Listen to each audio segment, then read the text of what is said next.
In today's video, I'm sharing with you how to show yourself love, slow living edition. Let's get right into it.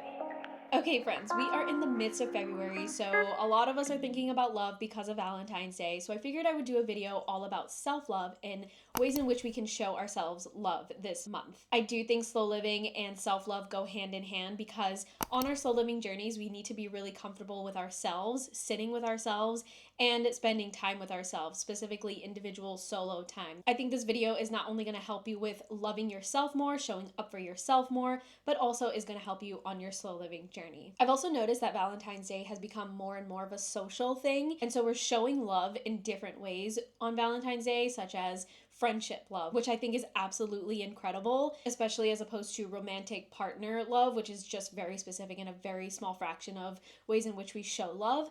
But I also think that self love is a really, really important, if not the most important way that we show love. And so this video is going to be chock full of ideas for you to do exactly that. So let's jump right into it. The first idea is to treat yourself to something that is on your wish list, or literally treat yourself to a sweet treat. So this is all dependent on what you want to do and dependent on your budgets, whatever it may be. I know sometimes when we think about Valentine's Day, things can be a little unrealistic and inaccessible because we're spending a lot of money on gifts. But again, take this idea and shift it and turn it into something that is most accessible for you. So first and foremost, I just want to say you don't need permission or someone else to be treated. You can treat yourself at any given moment on any given day, but since we have the opportunity to do it now, I think we should absolutely embrace it. I like to look at this the same way that I look at my quarterly reviews. I treat myself when I'm having my quarterly reviews because I want to reward myself. I want to look forward to my quarterly reviews. And so I'm thinking about holidays the same way, especially holidays where it's typically associated with social gatherings or a romantic gathering or just like not solo gatherings, so that I can look forward to that holiday going forward, especially when it comes to spending time with myself and showing myself love. So look at your wish list, look at some of the things that you have been wanting for a while, and treat yourself to one of those things. If that is not in the budget for you right now, treat yourself to a literal sweet treat. I have been a big fan of doing that every once in a while, and it really does feel like a hug to myself, and I love you to myself. Okay, the next idea is to indulge in a personal hobby or interest. You know that I talk about this all the time. This has got to go on the list, and it's very, very intertwined with soul living. We need to be prioritizing our joys. And when I say our joys, I mean our individual joys, not something that someone else in your house enjoys, not something that you can tell to a friend and they're like, oh my gosh, that's so cool. I'm talking about stuff that is really, really specific to you and really, really interesting specifically to you. So indulge in that. And if you're a beginner to this, and I say that because personally speaking, I don't know how to relax sometimes. So I say that mostly to myself, but if you're someone like me and you don't know how to relax or it's really hard to disconnect, start in the beginning stages of 1 hour to yourself to do this personal interest or hobby. Literally on Valentine's Day, you can do this for 1 hour. That is going to look different depending on the person. Like I said, it's based off of your personal interests and hobbies. So for me, I could do an hour of reading, I can do an hour of cozy gaming, I can do an hour of baking, an hour of painting. Those are things that are really fulfilling to me personally, and you can definitely relate to that as well. But it depends on what you're most interested in. So you can start in that beginning stage, or you can advance yourself. And I encourage you to challenge yourself here to spending an entire day indulging in your personal interests. It can be a list of things, it can be one thing, it can be a couple of things, whatever it may be.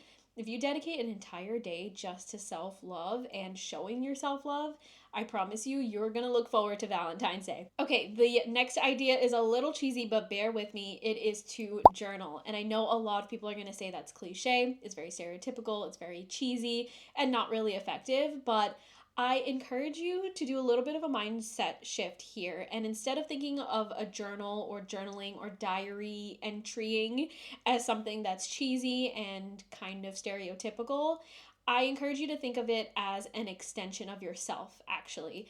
I took this shift, this mindset shift at the beginning of the year where I have my morning pages. I've always been doing my morning pages for, I believe, a year now, and they're great. But this year, I really thought of my morning pages as an extension of myself.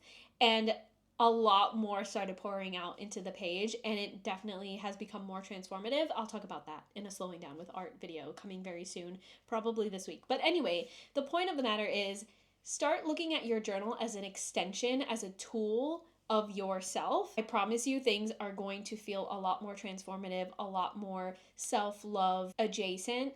And I also encourage you, if you're very new to journaling and you don't know where to begin, to find some prompts and use those prompts to get started. Once you get started with the prompts, it'll slowly start to become more of a habit. Maybe sit for the very first time for like a good 5, 10, even 15 minutes and see where the page takes you.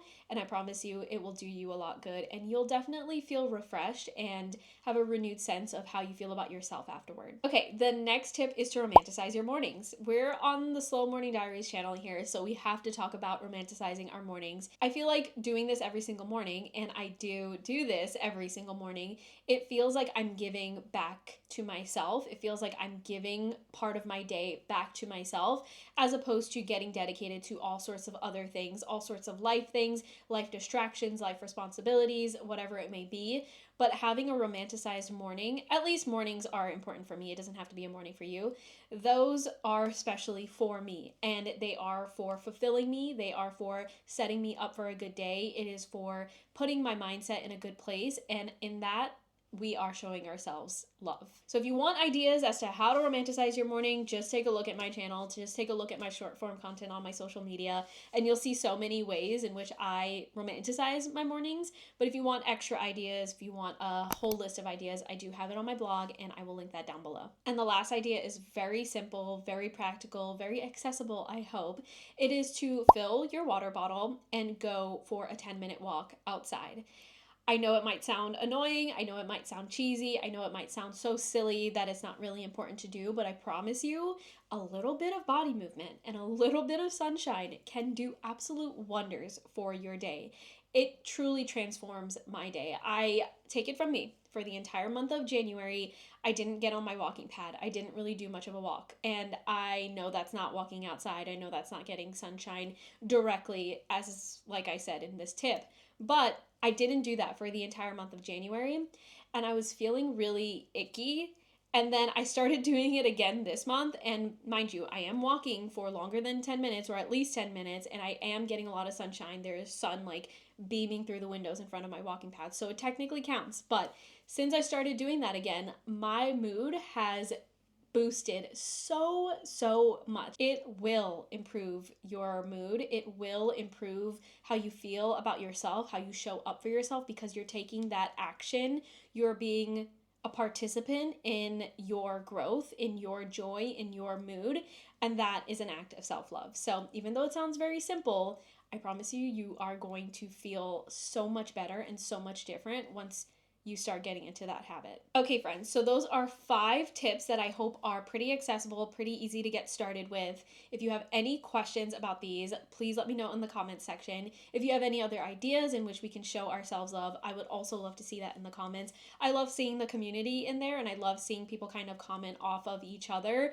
I think it's the most greatest thing, and another form of showing love and support to one another and to ourselves is just being like positive.